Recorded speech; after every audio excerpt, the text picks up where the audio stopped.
Sometimes what kills you isn't what the doctors are paid to look for. 12 specialists couldn't save the most dangerous man on the East Coast. The woman who mopped their floors saw what they missed. Julian Thorne was dying in his $5 million hospital suite. Machines kept beeping. Experts kept frowning. And death kept edging closer, even while America's sharpest medical minds tore through possibilities that led nowhere. They said he controlled half the city from the shadows. They said even the FBI didn't dare lay a hand on him. Yet there he was, helpless against an enemy no one could name. Evelyn Hartwell slipped into the room, invisible the way she'd learned to be.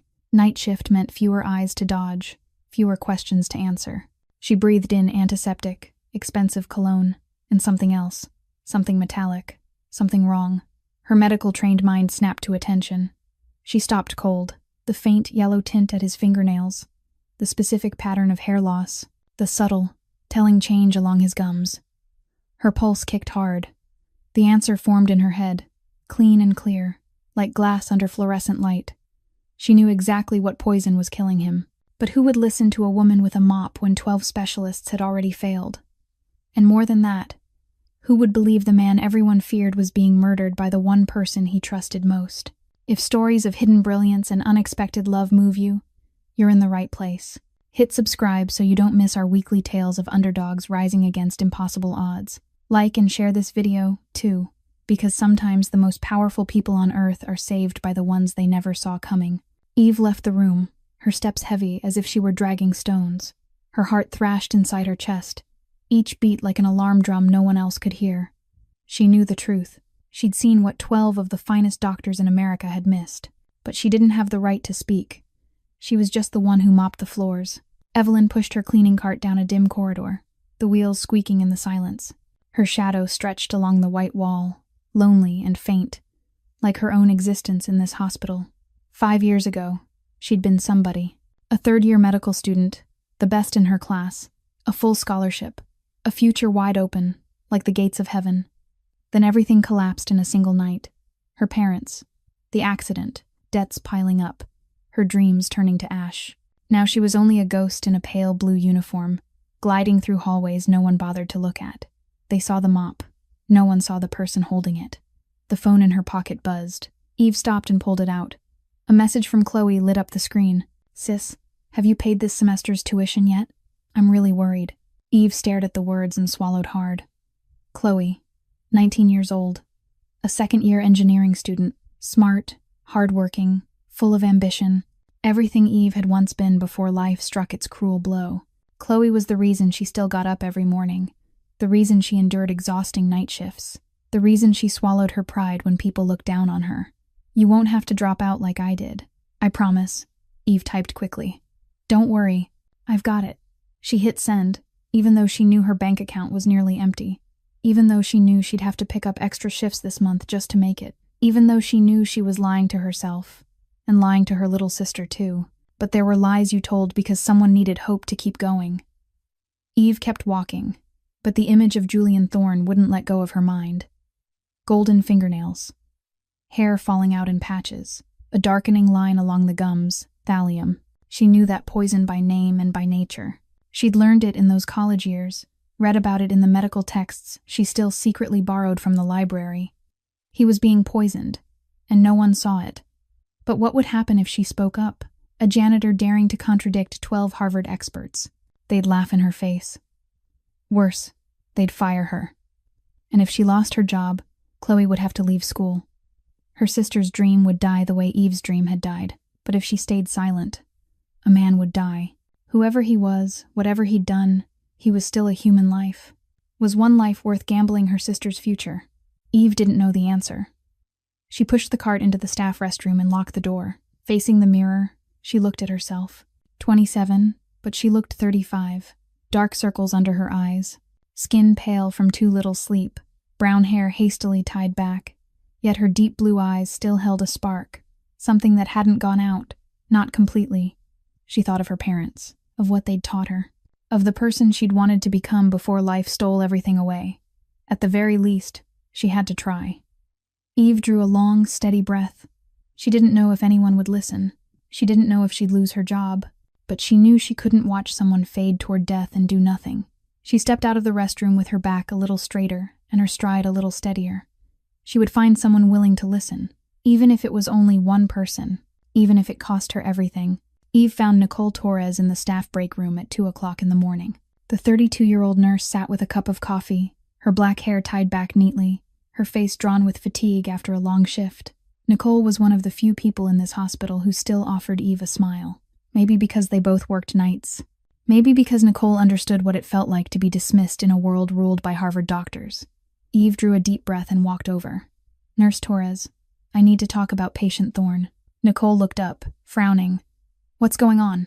Eve sat across from her, trying to keep her voice steady even as her heart pounded wildly. She began to explain.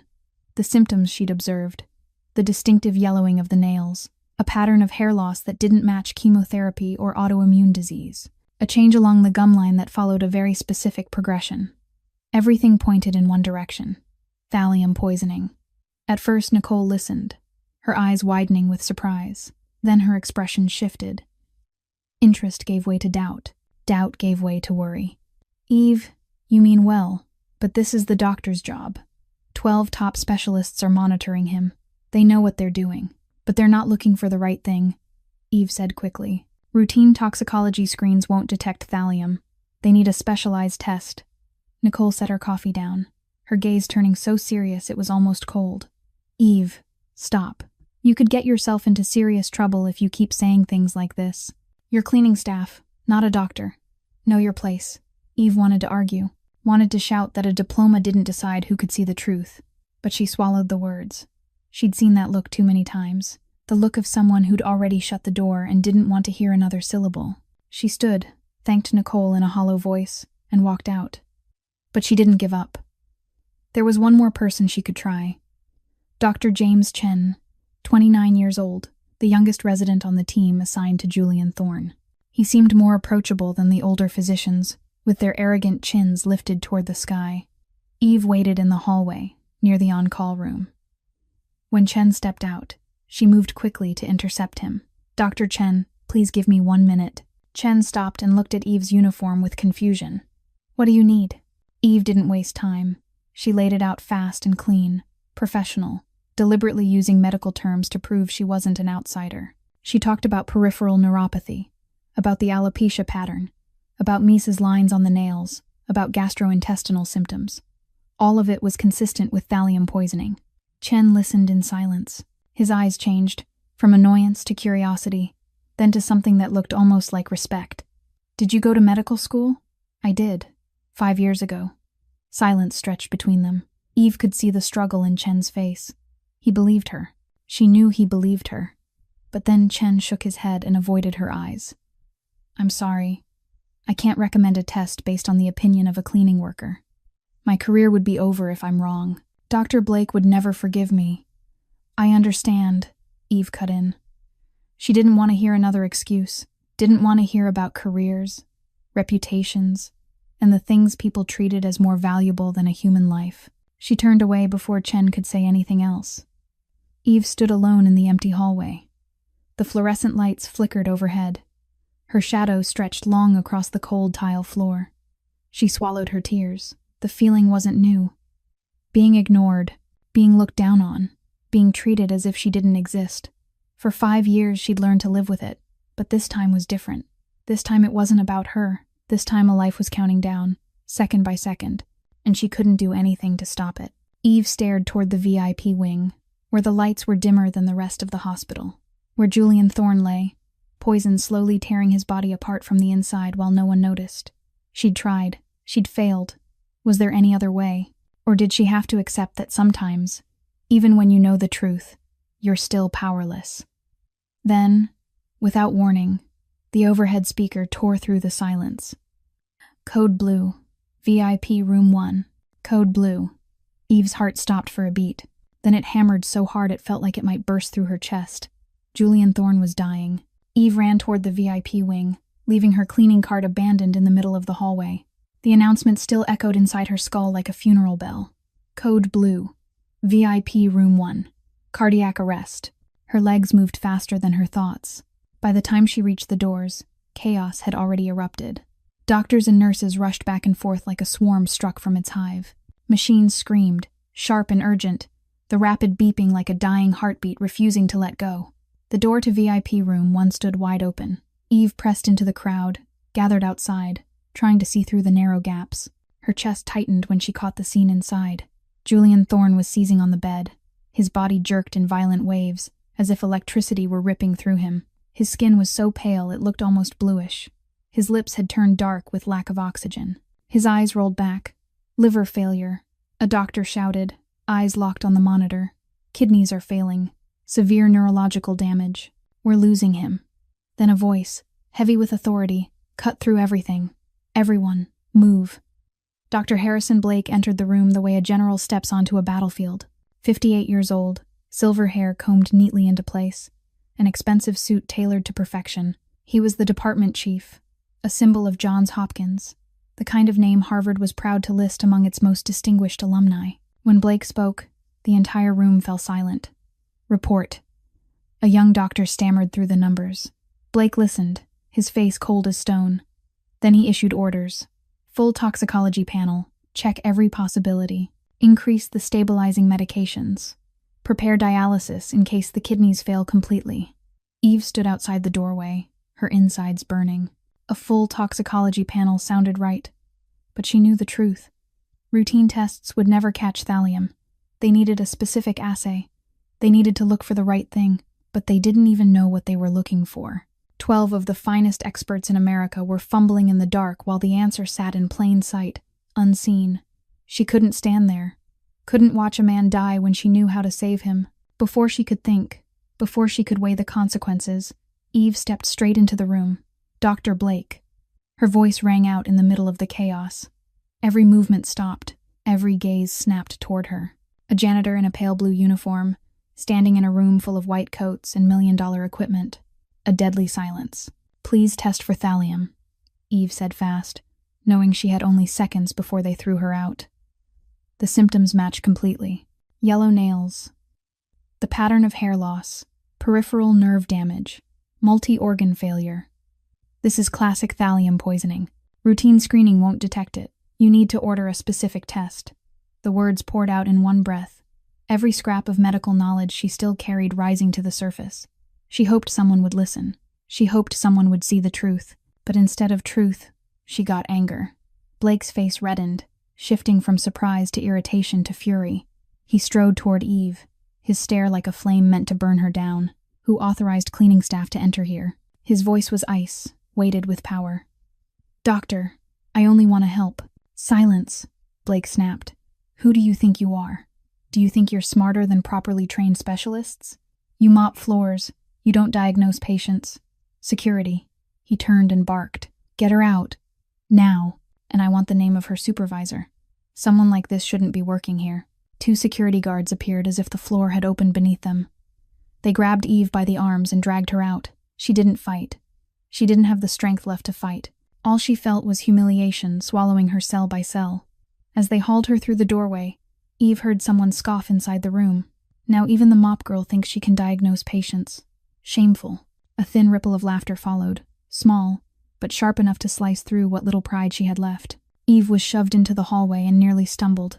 She stood there, shaking, hands trembling, legs trembling, her whole body trembling with rage and shame.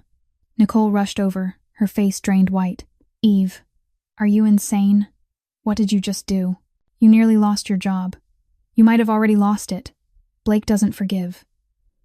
I was only trying to help, Eve whispered, her voice catching. Help, Nicole almost shouted. Help by staying quiet. That's your job. You clean, you mop, you don't interfere with the doctors. How many times do I have to tell you? Nicole turned away and hurried back into VIP room 1. She was angry too, at Eve, at Eve's reckless stupidity. Eve sank onto the bench in the hallway, staring at her hands. Still shaking, she'd tried everything. She'd tried to do the right thing, and she'd failed, spectacularly. Inside the room, the machines began to steady. The shouting faded. It looked like they'd saved Julian Thorne. This time, a nurse stepped out, breathing with relief. He's stable. We don't know the cause yet, but he's stable. Eve looked through the glass into the room. Julian Thorne lay motionless on the bed, his skin still pale, but the convulsions had stopped. The ventilator rose and fell with measured rhythm. And on the table beside the bed, the jar of lotion still sat there. It gleamed under the lights like it was mocking her helplessness, mocking a voice no one cared to hear. Eve stared at the jar. Her anger cooled, but something else flared in its place. Determination. If no one would believe her, she'd have to find proof herself. Eve didn't get fired. Maybe the hospital was short on night shift staff. Maybe Nicole had spoken up for her. Maybe Blake had more important things to do than worry about a woman who mopped floors. Whatever the reason, Eve still had her job, and she was going to use it. No more trying to convince anyone. This time she'd play it differently. Instead of talking, she would watch. Instead of begging people to believe her, she would find proof herself. Eve asked to change her schedule, volunteered for extra cleaning shifts in the VIP wing. The manager agreed immediately, because no one wanted to work over there. Too many security guards, too many prying eyes, too many unsettling rumors about the mysterious patient in VIP room 1. But to Eve, that was exactly where she needed to be. She started keeping notes. A small notebook hidden in the pocket of her uniform, recording everything. Who went into Julian's room, how long they stayed, what they carried, what they touched. Every small detail went onto the page with careful precision. When Julian slept, Eve watched him through the crack of the door, or while she cleaned inside the room. 36 years old. The angles of his face sharp and striking even as he lay weakened in a hospital bed. His black hair had begun to thin from the poison. Skin that had once been sun-browned now looked pale as paper. Yet there was still something about him that made people cautious. A kind of authority that didn't need to show itself. A quiet power, even as his body fell apart. The nurses whispered when they thought no one could hear. They say even the FBI won't touch him. Mafia controls half the city. People say he can make someone disappear with one phone call. Eve heard the rumors, but she didn't feel afraid. To her, Julian Thorne wasn't some terrifying kingpin from whispered stories. He was a patient who was dying while no one could save him. A living, breathing human being poisoned by someone he trusted. And she was going to find out who. On the third day of watching, Eve found a lead. The door opened. A middle-aged man walked in with a friendly smile. 42, Eve guessed. Trustworthy-looking, gentle face, a gray suit cut with quiet elegance. He carried a small bag. "Julian," he said, his voice warm, as if speaking to family. "I brought your favorite lotion. Swiss brand. You've got to keep your skin from getting too dry." Eve was wiping down a table in the corner. She kept her head lowered, pretending to focus on her work, but her eyes never left the man. She watched every movement. The way he took the jar from the bag, the way he set it on the table beside the bed. Careful, precise, making sure Julian would see it the moment he turned his head. Marcus Webb. She heard a nurse say his name in the hallway as she greeted him. Julian Thorne's right hand, his closest friend, the person he trusted most. Over the next days, Eve watched more closely. Marcus came every day. He never missed one. He always brought a fresh jar of lotion. He always placed it where it would be seen first. And there was one more thing that made Eve's skin prickle. The way Marcus looked at Julian when Julian slept. It wasn't the worried gaze of a friend, not the grief of someone watching a loved one fade. It was a look of waiting, patient, cold, like a hunter sitting in the dark, waiting for prey to finally drop. Eve had seen that look before. In documentaries about murders, in shows where criminal psychologists broke down a killer's mind. It was the look of someone who already knew the ending and was counting down the days. She began tracking the position of the lotion jar. Each day it was placed a little differently, sometimes closer, sometimes rotated so the label faced Julian. Someone was making sure Julian would use it often. And the only person who brought the lotion, the only person who always touched that jar, was Marcus Webb. Eve was wiping a hallway window when she heard footsteps behind her. She didn't turn, kept cleaning, but her ears sharpened. Marcus Webb stepped out of Julian's room. A phone pressed to his ear. His voice dropped, nothing like the warmth he used with Julian. It was cold, calculating. About 2 more weeks at this rate. No one suspects. Those stupid doctors are still looking in the wrong direction. When he dies, everything will be ours. I've waited 15 years for this chance. Nothing will go wrong. Eve froze. The cloth in her hand went rigid in midair. Her heart seemed to stop. What had she just heard? Had she just heard a murderer confess? When he dies, Everything will be ours. The words kept echoing in Eve's head like a death knell. She'd heard every word clearly, every syllable, every cold breath threaded through Marcus Webb's voice. 15 years of waiting. No one suspects. 2 more weeks.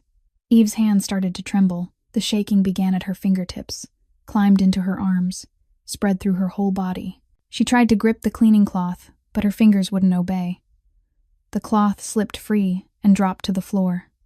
The soft thump landed in the silent hallway like a gunshot. Eve went rigid. The footsteps behind her stopped. The phone call cut off. Then came the sound of leather shoes turning on tile. Eve felt the stare drilling into the back of her neck before she even turned around.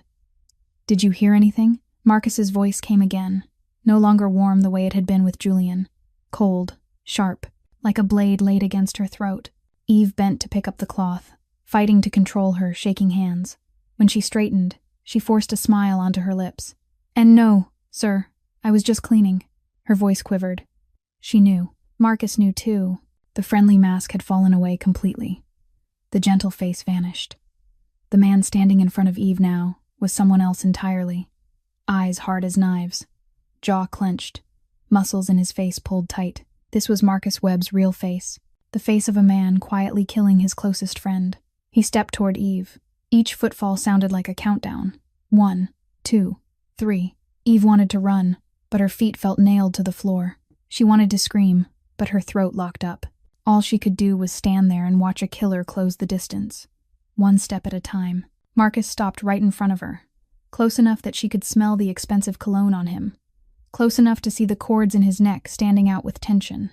He looked her up and down. His gaze lingered on the pale blue uniform, on the hands holding a rag, on the worn flat shoes.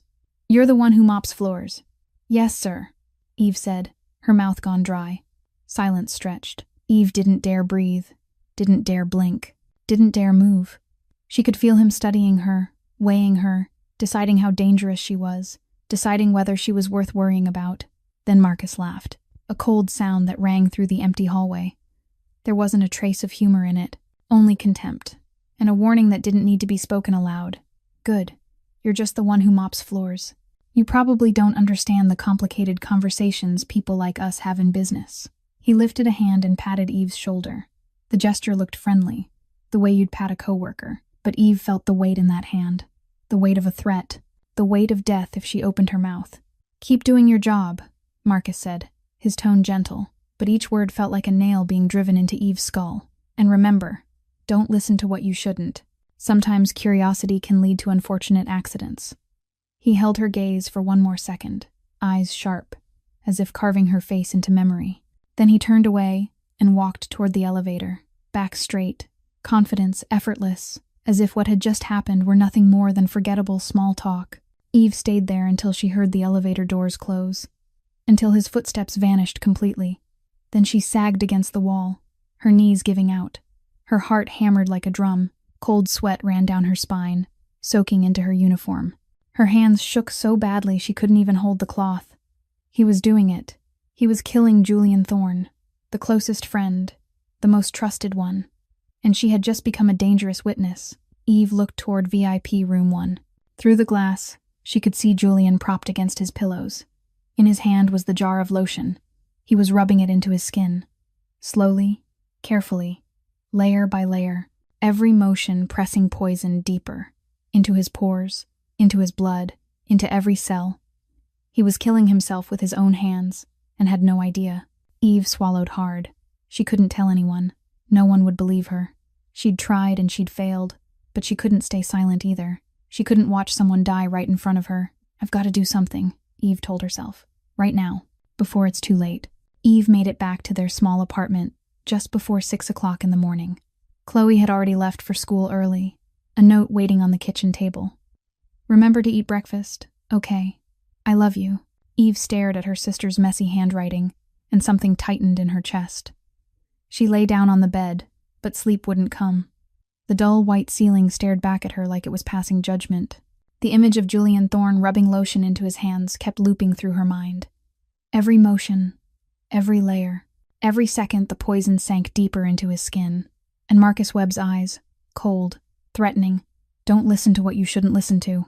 Eve turned onto her side and squeezed her eyes shut, trying to force herself to sleep. But every time she closed them, she saw Julian's pallid face again, heard the monitor screaming, felt death creeping closer, day by day. She'd tried to warn them. She'd tried everything, and she'd failed. No one believed a woman who mopped floors, but they'd have to believe science. If I have hard proof, they'll have to listen. Eve sat up and grabbed the old laptop from the table. She started searching. Private lab, toxicology testing, anonymous submissions. After nearly an hour, she found one in the suburbs of Baltimore. They accepted samples from anyone.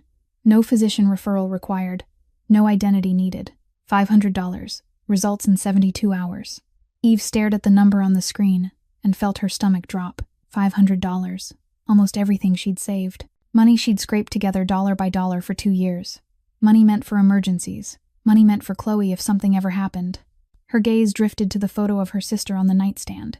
Chloe at 19, smiling bright on her first day of college. A future wide open. A dream still intact. If I get caught, who's going to take care of her?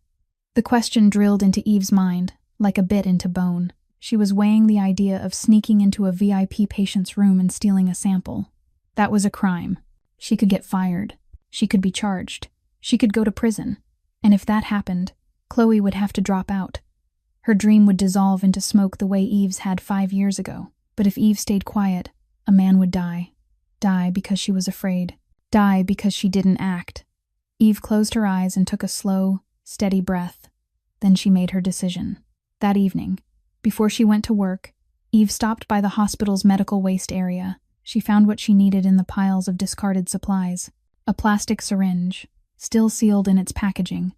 Tossed out because it was past its expiration date but still perfectly clean. She slipped it into her uniform pocket, her heart pounding so hard it felt like it might break through her ribs.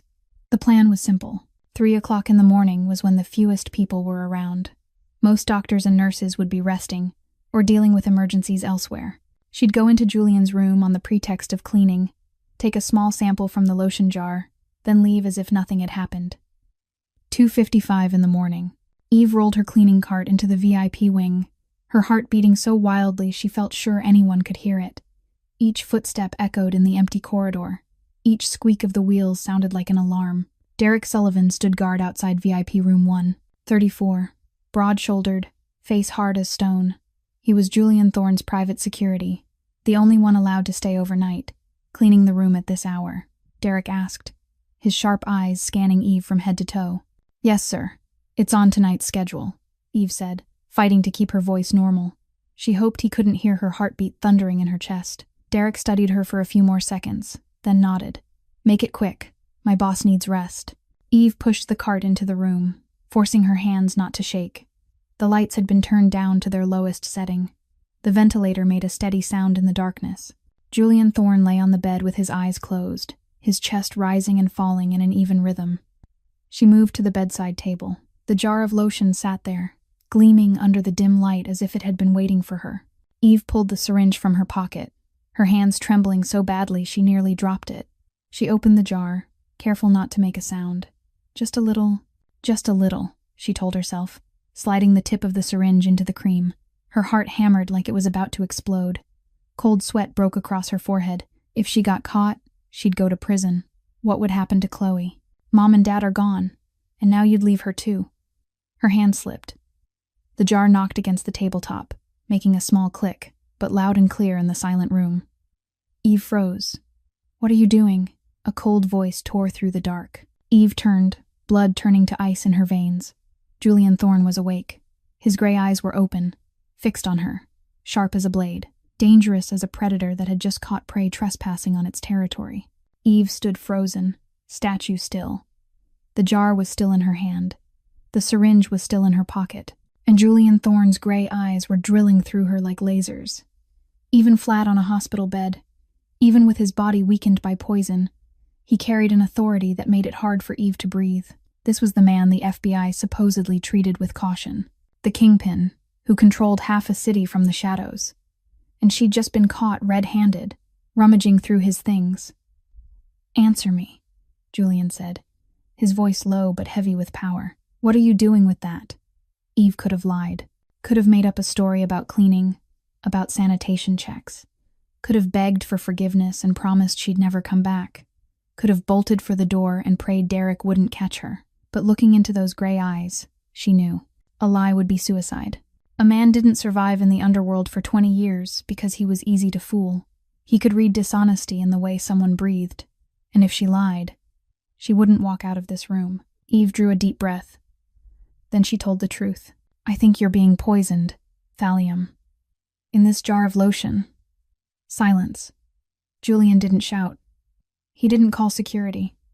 He didn't explode with anger or panic. He only looked at her. Looked so long Eve wanted to look away. Looked like he was dissecting every word, every flicker of her face, every breath she took. Who are you? Evelyn Hartwell. Night shift cleaning staff. Cleaning staff, Julian repeated, his tone unreadable. And you think you know more than specialists? Eve swallowed hard, but she didn't step back. I used to be in medical school, 3rd year, before everything changed.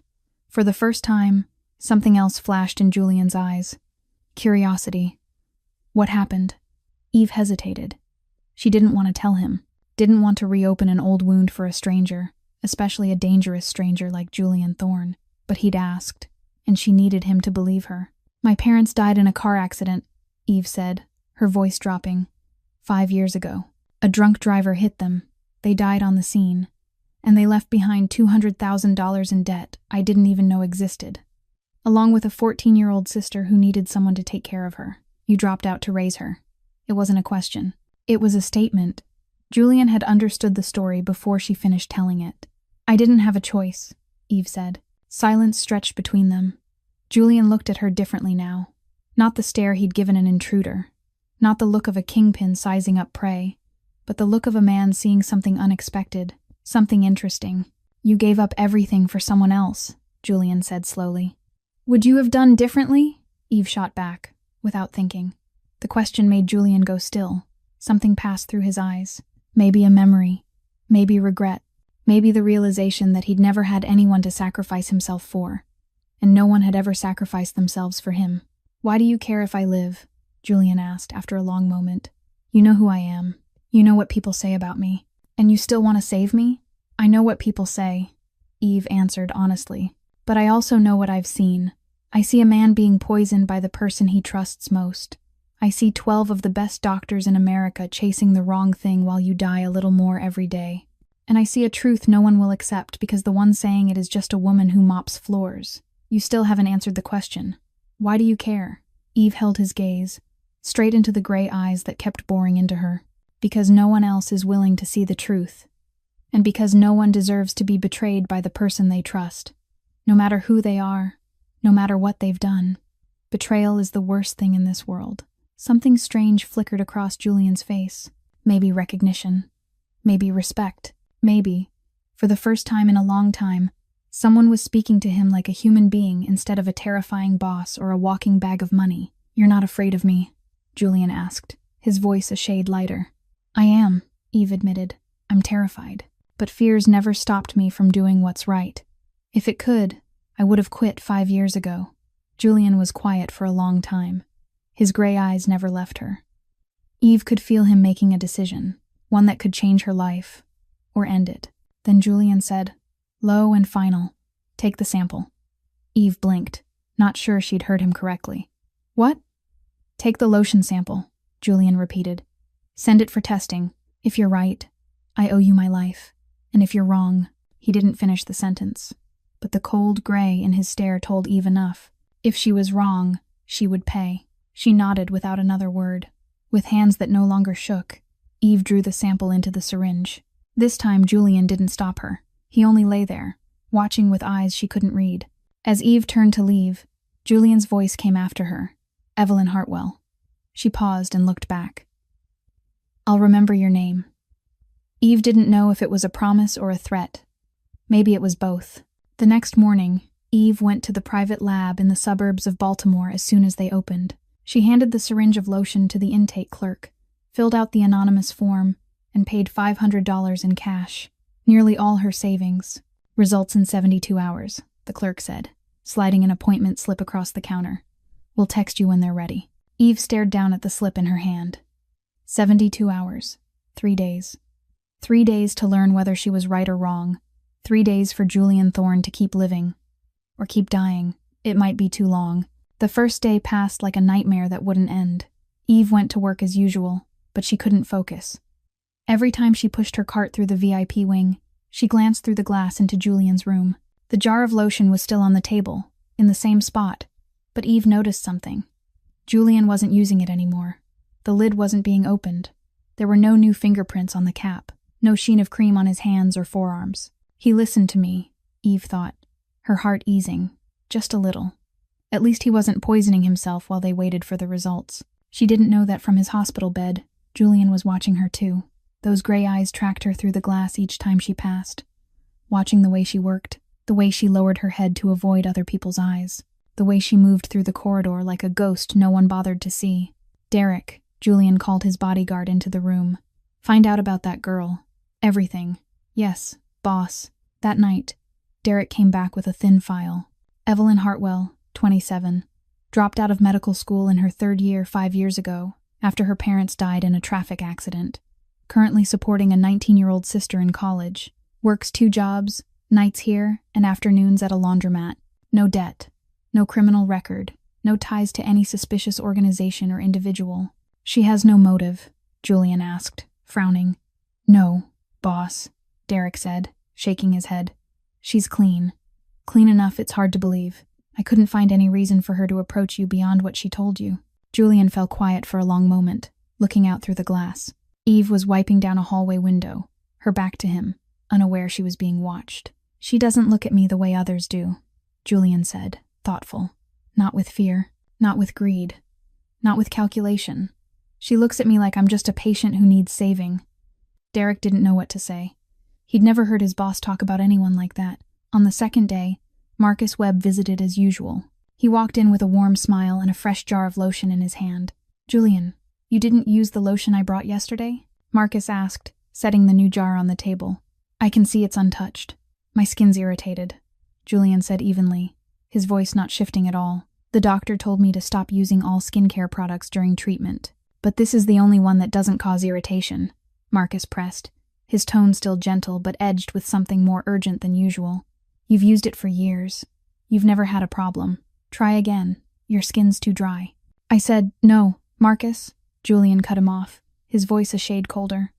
After Marcus left, Julian lay staring at the ceiling, thinking, he was too insistent. Why did he care so much whether I used the lotion or not? The question drilled into his mind like a bit into bone. Late on the 2nd night, Eve came in to clean as usual. Julian wasn't asleep. He was propped against his pillows, watching her as she entered. You sent the sample? Eve nodded, wiping down the table. Yes. 24 more hours. And if you're wrong? Eve stopped and looked at Julian. Her eyes were calm, but her voice was firm. Then I'll apologize and disappear from your life. You'll never see me again.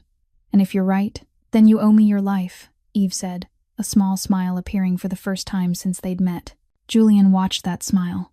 Small, tired, but real. You're brave, he said. Or crazy. Maybe both, Eve replied, going back to work. Maybe you have to be crazy to sneak into a Mafia boss's room at 3 o'clock in the morning to steal a lotion sample. Julian almost smiled. Almost. You're the strangest person I've ever met. Evelyn Hartwell. The 3rd day. Eve stood at the bus stop, waiting to go to her afternoon shift at the laundromat. Her phone buzzed in her pocket. She pulled it out and looked at the screen. A text from the lab.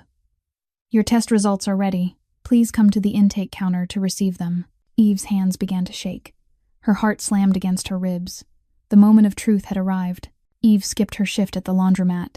She took the first bus to the lab, her heart pounding the entire way. When she reached the intake counter, she had to take several deep breaths just to steady herself. This was the deciding moment. This was when she'd find out whether she was right or wrong. This was when she'd learn whether she was about to save a life, or lose everything because of a reckless assumption. The clerk checked the code on her receipt, then disappeared into the back and returned with a white envelope. Here are your results. Eve took the envelope with shaking hands. She opened it and slid the paper out. Her eyes raced down the lines. The lab's name, the test date, sample type, skin lotion, the analysis method, then the results section. Detected, Thallium sulfate. Concentration. High. Hazard level. Eve had to read it again. Then again. Black letters on white paper. Clear. Unmistakable. Thallium sulfate. High concentration. Hazard level. "Oh my God," Eve whispered, tears spilling over. "I was right. I was really right." She wanted to cry, wanted to laugh, wanted to scream right there in a waiting room full of strangers. After so many days of being ignored, dismissed, treated like she didn't exist. After so many nights of wondering if she was losing her mind. And now the paper in her hands proved it. She was right. She'd been right from the start, but there was no time to celebrate. Julian Thorne was still dying in the hospital. Even if he'd stopped using the lotion, the thallium that had built up in his body for weeks was still chewing him up from the inside. Liver, kidneys, nervous system. Every hour that passed was another hour the poison kept doing its work. Eve checked the time. 7 o'clock in the evening. Her hospital shift didn't start until 10, but she couldn't wait that long. She had to get these results to Julian right now. That night, Eve arrived at the hospital earlier than usual. She wasn't pushing a cleaning cart. She wasn't fully in uniform. It was just her in everyday clothes, the lab report clenched tight in her hand. Derek Sullivan stood guard outside VIP room 1, as always. When he saw Eve coming, he stepped forward to block her. "You can't go in. It's not your shift yet." "I need to see Mr. Thorne," Eve said, her voice harder than usual. "Right now," Derek frowned, about to refuse. But from inside the room, Julian's voice carried out, "Let her in." Derek looked inside, startled, then reluctantly moved aside. Eve passed him and stepped into the dim room. Julian sat propped against his pillows, gray eyes fixed on her without blinking. He'd been waiting. He knew she'd come. Eve didn't speak. She walked to the bedside and set the results on the table directly in front of Julian. Then she stepped back and waited. Julian picked up the paper. His gray eyes moved line by line. 1 minute passed, then 2. The air in the room thickened until Eve felt she could cut it with a knife. She watched Julian's face, trying to read his reaction. But there was nothing there. That face was stone. No expression, no emotion. As if he were reading a dull business report, instead of proof that the person closest to him was killing him. Then Eve looked into his eyes, and she saw everything. The gray flared to life, not the hot blaze of sudden anger, but a cold fire. The fire of betrayal. The fire of 15 years of trust driven into his back like a knife. The fire of a deep, private pain that only someone who has loved can feel when the one they trusted most tries to destroy them. A single word slipped from Julian's lips, cold as ice. "Marcus." Eve stood perfectly still, not daring to move. She was witnessing something dangerous, something more frightening than rage. The calm of a man who had made a decision. Julian pressed the call button by his bed. Derek appeared immediately. "Get Dr. Blake in here," Julian said, his voice so even it was terrifying. Now. It was an order, not a request. Derek nodded and vanished. Julian turned back to Eve. The gray in his eyes softened slightly when he looked at her. "You saved my life, Evelyn Hartwell," he said, low and slow. "In my world, that's a debt that can't ever be repaid." 15 minutes later, Dr. Harrison Blake strode into VIP room 1 with irritation written all over his face. He'd been dragged out of sleep in the middle of the night by a call from the patient's bodyguard, and it clearly didn't sit well with him. "Mr. Thorne, what emergency could possibly be so urgent it can't wait until morning?" Blake asked, his tone trying for politeness but unable to hide the annoyance underneath. Julian didn't answer. He simply held out the lab report toward Blake. "Explain." Blake took the paper, frowning. Then he started to read. Eve stood in the corner of the room, watching the Harvard chief's face change second by second. From annoyance to confusion, from confusion to surprise, from surprise to alarm, and finally to a pallor like death. "Thallium?" Blake stammered, eyes still glued to the page as if he couldn't trust what he was seeing. "But we ran a full toxicology panel. There's no way we could have missed it. You and your 12 specialists missed it," Julian said, his voice cold as ice. "A private lab found it in 72 hours. Blake looked up, flushing red, then going pale, then red again. His gaze darted around the room as if hunting for someone to blame. "Who ordered this test? Who dared send a sample out without my authorization?" Julian pointed toward Eve, standing still in the shadowed corner. "The one you threw out of the room a few days ago." Blake turned to look at Eve, His eyes widened when he registered the street clothes instead of the pale blue uniform. When he realized she was the same cleaning worker who dared to storm into the emergency scene the other night. Her? Blake choked. She's just the one who mops floors? Julian cut in, each word like a knife. Yes, and she saw what you and your 12 Harvard experts couldn't. She saw I was being poisoned while you chased illnesses that don't exist. Blake stood there as if lightning had struck him. His mouth opened, as if to speak, but no words came. Prussian blue, Julian ordered, his voice allowing no argument. Start it now. I don't care about protocol or procedure. Now. Blake hurried to summon a nurse. Minutes later, a medical team rushed in with the antidote. Eve watched them prepare the Prussian blue infusion for Julian, relief loosening her chest even while tension still held her tight. Julian was being saved. But what about the one who'd poisoned him? As if he'd read her mind, Julian turned to Derek, who was standing by the door.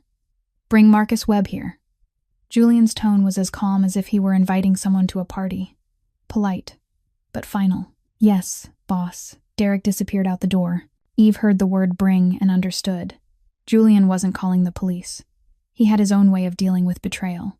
30 minutes crawled by in tight, waiting silence. Blake left after the antidote was underway, his face ashen with humiliation. The nurses withdrew as well. Soon, only Eve and Julian remained in the dim room, waiting. Then the door opened. Marcus Webb walked in, still wearing that familiar, warm smile. Julian, I heard you needed me urgently. What's going on? Are you okay?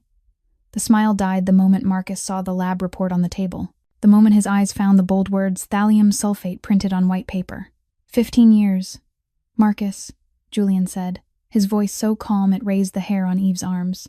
15 years I trusted you, treated you like family, gave you everything. And you repay me like this? Marcus froze for a few seconds. Then he forced himself back into composure, spreading a brittle smile. Julian, I don't understand what you're talking about. This has to be some kind of mistake. Thallium, Julian went on, as if he hadn't heard the denial. In the lotion you brought me every day, the Swiss brand you insisted I use, the one you kept replacing even when I hadn't finished the last jar. The friendly mask on Marcus's face fell away completely. Panic flashed in his eyes, then hardened into anger, then sharpened into hatred. You don't deserve this empire, Marcus exploded, his voice rising into a shriek like an animal cornered. You're too soft, too hesitant, too many rules. I built half of what you have. I sacrificed 15 years of my life serving you. And you? You don't even know how to use what you've been given. Julian didn't shout back. He didn't rage. He didn't stand. He only sat there, staring at Marcus with eyes cold as ice. Then he said 3 words, and nothing more. Take him. The door opened. Derek stepped in with 2 thick-built men. They grabbed Marcus and dragged him toward the door. You'll regret this, Marcus thrashed, screaming like a madman. You think you can survive without me? You'll die. You'll. The door shut, cutting off the shriek. Silence poured back into the room. Eve stood in the corner, legs trembling. She'd just witnessed something she knew she was never meant to see. For the first time, she saw who Julian Thorne really was. Not a weak patient in a hospital bed. A man who could end a life with 3 words. Part of her was afraid, but another part understood. He'd been betrayed by the person closest to him. The way life had betrayed her. The way she'd lost her parents, her future, everything, through no fault of her own. Julian turned to Eve. His gray eyes pierced her as if he were reading every thought in her head. You've seen too much tonight, he said, low and slow. Normally, I don't let witnesses live. Eve's heart slammed. She wanted to run, but her legs wouldn't move. But Julian continued, his voice softening just a little. Lucky for you, I'm not normal. The room fell into silence after the door closed. Marcus's screams still seemed to hang in the air, like the echo of an era that had just ended. 15 years of trust, 15 years of friendship, turned to ash in a single night. Eve stood in the corner, not knowing what to do. She'd witnessed far too much for a woman who mopped floors. Betrayal, fury, the absolute power of a kingpin, and now she was alone with that man in a dim room. I should go, Eve said, her voice small, as if she were afraid to crack the fragile quiet. Stay. Julian's voice wasn't loud, but it carried weight. Eve stopped, her heart tightening. She turned to face the gray eyes that didn't blink. Julian sat propped against his pillows, the Prussian blue infusion still running into his arm. He looked exhausted, but alert down to the last second. "What do you want?" Julian asked bluntly, with no detours. "What?" "Repayment," Julian said, like he was discussing a business deal. "You saved my life. In my world, that's not small. So tell me, what do you want? Money? Any amount? A house? I can buy you a penthouse tomorrow. A better job? One phone call and you'll have a position in any company you want." Eve looked at him and felt something strange rise inside her. Not anger, not offense, sadness. Sadness because this was probably the only way Julian Thorne knew how to deal with people. Buy them, pay them, turn every relationship into a transaction. "I didn't save you to be repaid," Eve said, calm but unshakable. Julian blinked. For the first time since she'd met him, Eve saw real surprise on his face. Maybe it was the first time anyone had ever told him no without fear or calculation behind it. "Then why?" Julian asked, his voice a little softer. "Why did you do all of this? Risk your job, risk your freedom, risk even your life. For a stranger. For me." Eve held his gaze, because it was the right thing to do, and because no one deserves to be betrayed by the person they trust. No one. No matter who they are. No matter what they've done. Julian watched her for a long time, gray eyes digging as if they could reach straight into her soul. Then he said, low and slow, "You're not talking about me. You're talking about you." Eve went quiet. He'd seen her, seen the pain she'd hidden for 5 years, seen the wound that had never healed. "Who betrayed you, Evelyn?"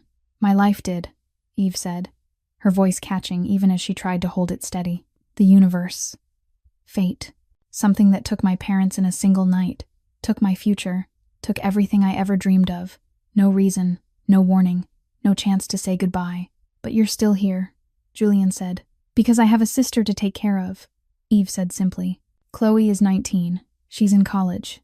She's everything I have left, and I won't let her lose her future the way I lost mine." Julian stayed silent for a long time. His eyes had changed. They weren't ice anymore. They weren't blades anymore. There was something warmer there, softer, more human. "You know, before Marcus, I never truly trusted anyone," Julian said, as if he were speaking to himself more than to her. "I built this empire on suspicion, on never turning my back on anyone. And then I met Marcus. I thought I'd found an exception. 15 years. 15 years I believed in him. And look how that ended." He paused and stared into the black window. "After tonight, I don't think I'll ever trust anyone again." "But?" Eve asked quietly. "But you're different," Julian said, turning back to her, eyes searching for something. "You have no motive, no money, no power, no connections. You're just a woman who mops floors and wants to do what's right, and that makes you the strangest person I've ever met." "You're going back to school," Julian said, his voice turning sharp with decision. "Medicine. Any school you want. Harvard, Johns Hopkins, Stanford. Tuition, living expenses, books, all of it. I'll take care of it." Eve shook her head immediately. "I can't accept. This isn't charity," Julian cut in. "This is me paying a debt. And I don't like owing anyone. You saved my life. What's my life worth? More than a scholarship, that's for sure. But I'll set up a scholarship fund." Julian went on as if she hadn't spoken. "Completely legal. No one will know where the money came from. No one will know the connection between you and me. You'll be the first recipient, and you will take it. Not a request." Eve stared at him, torn in two. For 5 years she'd refused help. For 5 years she'd clawed her way through everything alone. But this was a chance to change it all. A chance to finish the dream she'd been forced to abandon. A chance to stop Chloe from worrying about her sister's tuition ever again. "For Chloe," Eve said after a long moment. "I'll do anything for her." "I know," Julian said with a small nod, as if it was the answer he'd been waiting for. Then he did something that made Eve freeze. Julian reached out and took her hand. Not a polite handshake. Not a calculated gesture. Something real. Maybe the first real thing he'd done in years. "You deserve to be seen, Evelyn Hartwell," Julian said, his voice low and warm. "Don't ever forget that." Eve looked down at his hand holding hers, looked into gray eyes that weren't cold anymore. And for the first time in 5 years, she felt like she existed. The news spread through Johns Hopkins like a wildfire. A woman who mopped floors saved a VIP patient. An invisible woman spotted what 12 Harvard specialists had missed. The story grew with every shift change, every break room whisper, every hallway corner. Wherever Eve went, she could feel the eyes on her, not the glance that slid past as if she didn't exist. These were eyes filled with curiosity, surprise, respect. Nurses murmured when she walked by. Doctors nodded hello instead of ignoring her. She wasn't invisible anymore. Now everyone could see her. That afternoon, Dr. Harrison Blake found her in the hallway. He stood in front of her with a posture that looked nothing like his old arrogance. Shoulders slightly rounded, eyes refusing to meet hers. "Ms. Hartwell," Blake began, his words coming out heavy, as if each one weighed a pound. "I want to tell you that I was wrong. I underestimated you. That was a serious mistake on my part." Eve looked at him, the man who'd thrown her out of the emergency room in front of everyone, the man who'd called security to drag her away like an intruder, the man who'd humiliated her so deeply she'd wanted to disappear into the floor. But she didn't feel hatred. She didn't feel bitterness, only exhaustion, and the urge to keep moving forward. "Thank you, doctor," Eve said with a small nod. Then she turned and kept pushing her cleaning cart. No more words were needed. Nicole Torres came running to find her in the staff lounge. The nurse wrapped Eve in a tight hug and sobbed into her shoulder. "I'm sorry," Nicole cried between gulps of air. "I should have believed you. You tried to tell me and I didn't listen. I'm truly sorry." "You spoke up so I could keep my job that day," Eve said, patting Nicole's back. "That's enough. You're going to be a great doctor, Eve," Nicole said, wiping her tears and looking at her with fierce faith. "I know it. I've always known it." Julian Thorne recovered quickly. Prussian blue did its work, binding the thallium inside his body. His numbers slowly stabilized. His skin lost some of its ghostly pallor. His strength began to return. In theory, he could have been discharged at any time, but he didn't leave. "Boss, your body's stable," Derek asked one day. "Why aren't you going home?" Julian didn't answer. He only looked out through the glass, to where Eve was pushing her cart down the hallway. That night, Eve went into Julian's room the way she always did, but this time he was sitting up reading instead of sleeping. "You don't need to clean my room anymore," Julian said without looking up from his book. "I know," Eve said, still wiping down the table, "but I want to." Julian set the book aside and looked at her. Something soft flickered in the gray eyes that were usually made of ice. They talked. About life. About the past. About the future. Julian told her about a childhood he'd never told anyone. Leaving home at 16 with nothing but his own hands. Building everything from zero. Learning not to trust anyone just to survive. Until he met Marcus and thought he'd finally found an exception. "You're the first person who ever saw me as a patient," Julian said, his voice low. "Not a monster. Not a wallet. Not a terrifying boss. Just a man who needed saving. And you're the first person who ever saw me as a human being," Eve said. "Not a ghost. Not someone invisible. Not the one who mops floors. Just a woman who matters." At the end of her shift, Eve checked her phone. A new email from Harvard Medical School. She opened it, her heart going wild. An acceptance letter. A full scholarship. Tuition, living expenses, and a monthly stipend included. Funded by the Thorne Foundation for Medical Excellence. Eve looked toward VIP Room 1, tears streaming down her cheeks. He'd really done it, just like he'd promised. Her phone buzzed. Chloe was calling. "Sis," Chloe's voice shook with joy. "Harvard just called me. They said you got a full scholarship. You're going to be a doctor." "Sis, Mom and Dad would be so proud of you," Eve cried. Cried from happiness. Cried from grief. Cried from everything she'd carried for 5 years. The sleepless nights. The skipped meals. The times she'd been belittled. The tears she'd swallowed back. And now, the dream from 5 years ago, the dream she'd thought was dead, was finally going to come true. Eve stood in front of the small locker in the staff room, looking at the few things she'd gathered over the last 5 years. An old jacket, a handful of medical textbooks borrowed from the library, a family photo taken before her parents died. 5 years. 1,825 days. Countless sleepless nights. Countless times being looked down on. Countless tears swallowed in silence. Now it would all end. Nicole Torres walked in holding a framed photograph, sealed carefully behind glass. It was the night shift staff at last year's Christmas party, with Eve standing in the farthest corner, almost blending into the wall. "Don't forget us, future doctor," Nicole said, pulling Eve into a tight hug. "I'm gonna keep an eye on you, and I'm gonna tell everyone I ever worked with Dr. Evelyn Hartwell." Eve smiled and took the picture. She wouldn't forget. She'd never forget the place where she'd been a ghost. Dr. James Chen appeared in the doorway, his expression awkward. "Miss Hartwell," he said, his voice nothing like the distant one he'd used before. "I want to apologize. For that day. For not listening to you." Eve looked at him, the young doctor who'd turned her away because he was afraid for his career. She wasn't angry. She understood. "What's the lesson?" Eve asked. "Listen," Chen said, his eyes sincere. "Not just with your ears, but with your heart. You taught me that." Eve made it back to the small apartment in the late afternoon. The moment the door opened, Chloe rushed out and threw her arms around her. "Sis!" Chloe cried, but they were happy tears. "I'm so proud of you. Mom and Dad are smiling in heaven." Eve held her sister, tears sliding down her own cheeks. "I'm proud of you," Eve said. "You didn't give up even when I couldn't give you everything you deserved." "Because you wouldn't let me," Chloe said, hugging her even tighter. "You sacrificed everything for me. Now it's your turn to live for yourself." On Eve's last day at Johns Hopkins, she was getting ready to leave when she saw a familiar figure waiting in the lobby. Julian Thorne, in a perfectly tailored black suit, looking far healthier than the last time she'd seen him on the hospital bed. His gray eyes were still sharp as knives.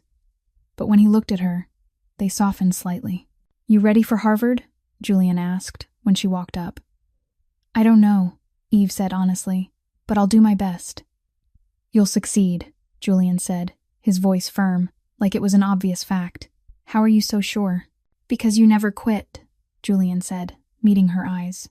"Even when the whole world didn't believe you. Even when you were dismissed, ignored, thrown out. You kept going. Someone like that can't fail."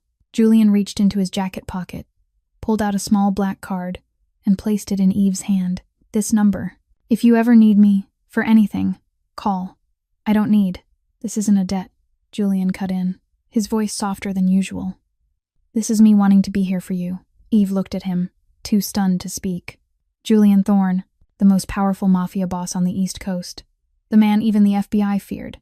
And he was saying he wanted to be there for her. Julian brushed his fingers lightly against Eve's cheek, a tenderness that felt almost impossible coming from hands that had ordered lives ended. "Go," Julian said, his voice low. "Become who you deserve to become." Then he turned and walked toward a sleek black car waiting outside. Derek opened the door. Julian stepped in. The door shut. The car pulled away and vanished at the end of the road. Eve stood there watching until it was gone. Then she looked down at the card in her hand. Pure black, only a string of silver numbers. No name, no explanation.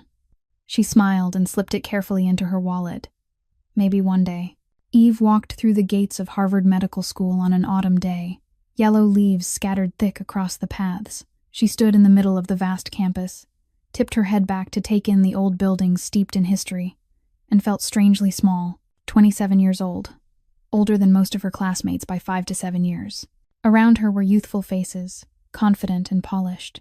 Students from wealthy families with straight roads that ran from private schools to the Ivy League, and she'd come from hospital corridors at 3 o'clock in the morning, a mop in her hand. "I heard she used to be cleaning staff." Eve caught the whispers behind her on the first day. Seriously? How'd she even get into Harvard? She must have had someone pull strings. Eve didn't turn around. She didn't explain. She didn't care. 5 years of being dismissed had taught her how to keep walking without needing anyone else's approval. What surprised them was that Eve didn't fall behind. In class, she approached cases from a different angle, more grounded, more intuitive. While her classmates dissected theory, she saw the patient. "Miss Hartwell," a professor called on her during a discussion. "Your perspective is unusual. Where did you train before Harvard?" "In hospital hallways," Eve answered evenly. "Night shift. 5 years watching patients while I mopped floors." The room went quiet. The eyes that had whispered before carried something different now. The professor nodded, a rare smile crossing his face. Sometimes reality teaches more than books. Every week, a fresh bouquet arrived at Eve's dorm. No card, no name, only the most beautiful seasonal flowers. Every late night, her phone would light up with a text from a number she didn't have saved. "Have you eaten? Don't stay up too late. Remember to rest." Eve was irritated and, at the same time, couldn't deny that she missed the person sending them. One evening, she was studying in the library when someone pulled out the chair across from her and sat down. She looked up, ready to tell them the seat was taken. Then her heart stopped. Julian Thorne sat there. in a perfectly tailored charcoal gray suit, looking healthy and more dangerous than ever. "What are you doing here?" Eve asked, her voice catching. "Work," Julian said calmly. "Harvard isn't your territory," Eve said. Julian smiled, a rare expression that warmed his normally hard face. "True, but you are." They left the library and walked across Harvard Yard under a star-filled sky. The autumn wind cut through them, and Eve tightened her coat around herself. "Are you watching me?" she asked. "I protect what matters to me," Julian said, eyes forward. "I'm not your property," Eve said, stopping and turning to face him. Julian stopped too. His gray eyes held hers, deeper and more sincere than she'd ever seen. "You're right. You're not property. You're the only person who's ever told me no, the only person who isn't afraid of me, the only person who saw me as a human being instead of a boss." Silence stretched between them. Then Julian went on, his voice low and slow, as if every word carried weight. "I don't know what love is, Evelyn. I've lived 36 years without needing to. But since the night you stood in my room with a syringe in your hand, ready to risk everything to save a stranger, I can't stop thinking about you. I don't know what it is, but it makes me want to be near you, to protect you, to watch you succeed." Eve looked at him, her heart racing for reasons that had nothing to do with fear. "Julian, She didn't know what to say. The most powerful mafia boss on the East Coast had just confessed his feelings to her, and the scariest part? She felt something too. Something she'd tried to bury since the night he'd held her hand in that hospital room. Eve took a step back and shook her head. Her heart was chaos, but her mind stayed clear. "Julian, I need time." "Time for what?" Julian asked, his gray eyes never leaving her. "To know I succeed because of me," Eve said, her voice trembling but firm. "Not because of you. Not because of your money. Not because of anyone else. I need to know I can stand on my own 2 feet before I think about anything else." "You think I want to control you?" "I think you're used to controlling everything," Eve said, holding his gaze. "That's how you survived. That's how you succeeded. But I need to know who I am before I know what we are." Julian was quiet for a long time. She braced herself for anger, for disappointment, for him to turn away and never come back. But none of it came. "You know, you're the first person who's ever turned me down," Julian said, more thoughtful than furious. "I'm not turning you down," Eve said quickly. "I'm asking for time. What's the difference? Turning me down is an ending. Time is waiting," Eve said. Julian nodded, and a faint smile touched his mouth. "I've waited 36 years to find someone I can trust. I can wait a little longer." Then he turned and walked into the night without looking back. 3 years passed. Eve studied, worked, gave everything she had, every day. She threw herself into books, labs, long nights of research. Harvard wasn't easy on anyone, and she had to work twice as hard just to prove she belonged. Julian kept his distance, just like he'd promised. But he was still there in his own way. Every birthday, an anonymous gift arrived. Every exam season, a short message came through. "You've got this." Whenever Eve called, rare as it was, Julian was always there. No questions, no demands, just present. Eve changed day by day, from the older, shy student into a standout trainee her professors praised. Her thesis in toxicology drew attention, even earned a recommendation for publication in a medical journal. Chloe graduated as an engineer and landed a strong job at a tech company. Her sister was finally standing on her own. Eve wasn't the woman who'd walked into Harvard 3 years earlier. She'd found herself. Julian changed too. In the news, Thorne Industries expanded into legitimate sectors. The charity bearing his name, the Thorne Foundation, increased its work, funding scholarships for hundreds of students with limited means. Derek stayed in touch with Eve, occasionally offering updates as if she were someone who needed to know. "Boss is different now," Derek said during one call. "Less cold, more human." "Why?" Eve asked. "You know why?" Derek said. Graduation day came. Eve stood on stage and accepted her degree, Doctor of Toxicology, Dr. Evelyn Hartwell. She heard her name echo through the hall, and tears spilled down her face. 5 years mopping floors, 3 years at Harvard. Everything had led to this moment. As she stepped down from the stage, her eyes swept the crowd. Chloe was waving, crying hard. Nicole Torres had come up from Baltimore, holding a handmade sign. And farther back, standing apart from everyone else, a familiar figure in a black suit, Julian. He didn't move closer. He didn't want to intrude. He just stood there, watching her from a distance, the way he'd done for 3 years. Still waiting. After 3 years, Eve smiled and walked toward him. This time, she was ready. Eve stood outside the gates of Johns Hopkins Medical Center, her heart beating bright and fast. The building looked the same, the familiar corridors, the cold fluorescent lights, the sharp, unmistakable bite of disinfectant in the air, but she wasn't the same. 3 years ago, she'd left this place in the pale blue uniform of a cleaning worker. Today, she was back in a spotless white coat, her name embroidered over her chest. Dr. Evelyn Hartwell, toxicology specialist, visiting lecturer. Dr. Hartwell, welcome back. The receptionist in the main lobby smiled as she greeted her. The lecture hall on the 5th floor is ready. Dr. Hartwell. The sound of it was sweeter than anything Eve had ever heard. Sweeter than the chime that signaled the end of a shift after those brutal late nights. Sweeter than the sound of money landing in her account each month. This was the voice of a dream made real. The hall on the 5th floor was packed when Eve walked in. Doctors, nurses, medical students, even administrative staff. All of them had come to hear the story of the woman who'd once mopped floors here, now returning as an expert. Eve stepped up to the podium and looked out over the crowd, and she recognized faces. Nicole Torres sat in the 3rd row, now the head nurse of internal medicine.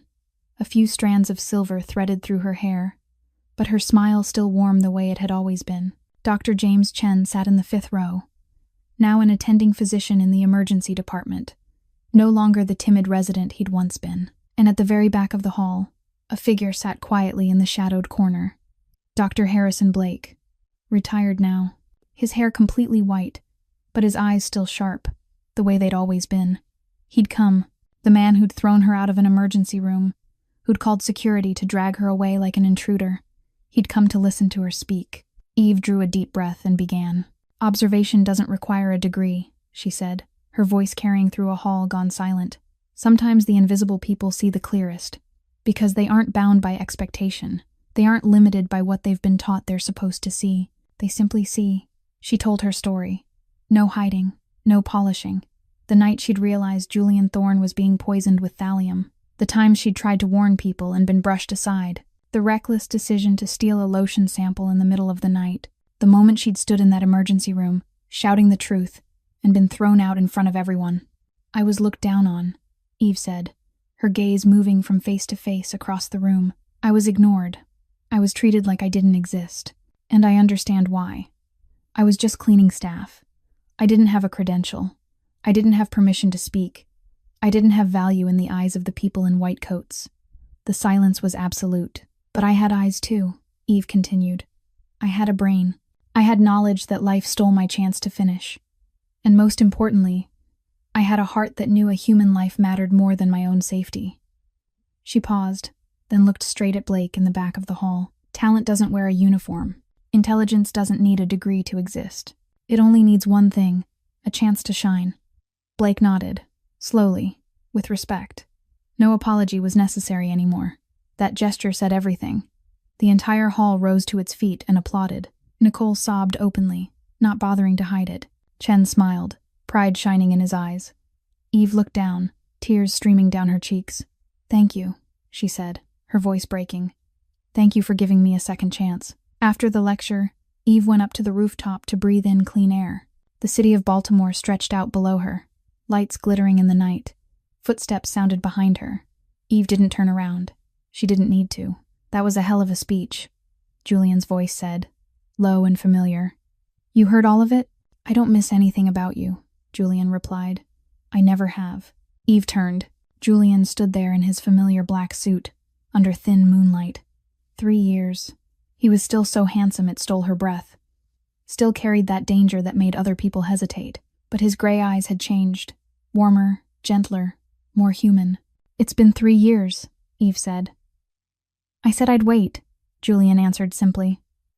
I used to think I didn't deserve to be loved, Eve whispered.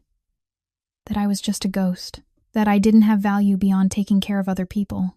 And now, Eve stepped closer. Close enough to feel the warmth of his body. Now I'm ready to try. Julian lifted a hand and tilted her face up, looking into her deep blue eyes. I won't promise I'll be perfect, Julian said, his voice low and honest.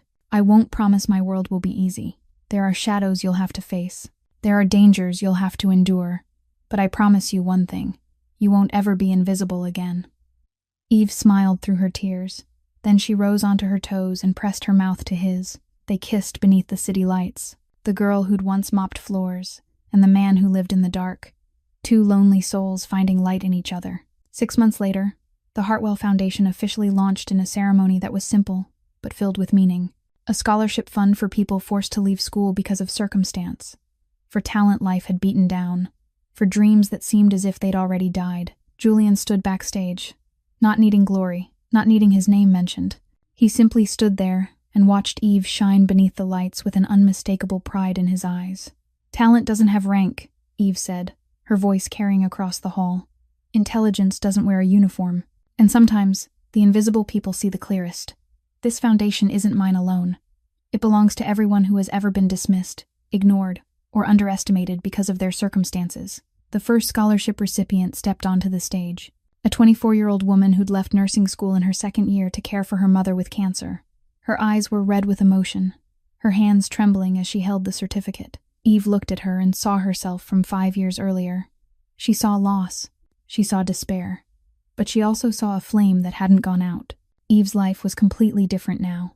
She'd become the expert hospitals across the country called when they faced baffling poisonings no one could solve.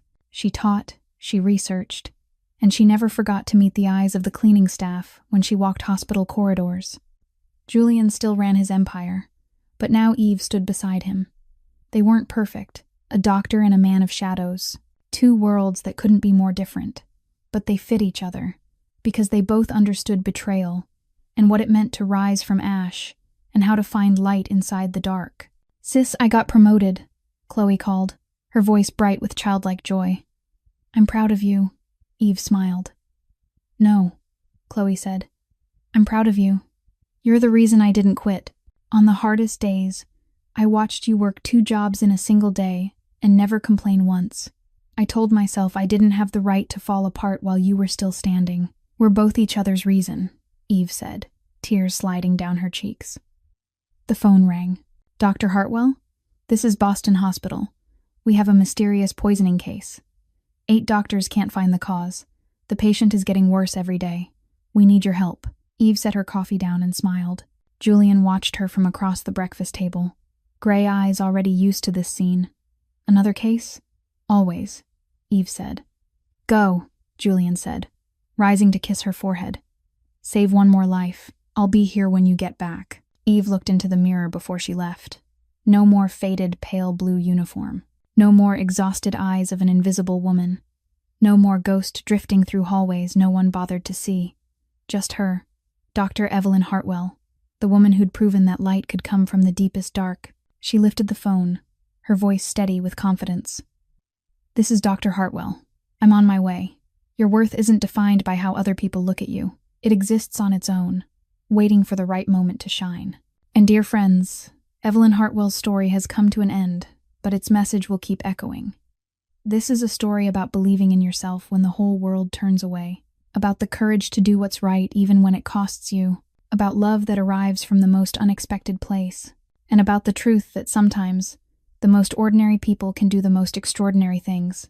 We'd love to ask you, how did this story make you feel? Have you ever been dismissed, overlooked, the way Evelyn was? Have you ever had to fight to prove your worth? Share your story in the comments below. We truly want to hear what's in your heart. If stories about everyday people overcoming hardship move you, subscribe to our channel so you won't miss new videos each week. Hit like and share this video so more people can hear inspiring stories like this one. Because sometimes, the right story at the right time can change a person's whole life. Thank you sincerely for staying with us all the way to the end.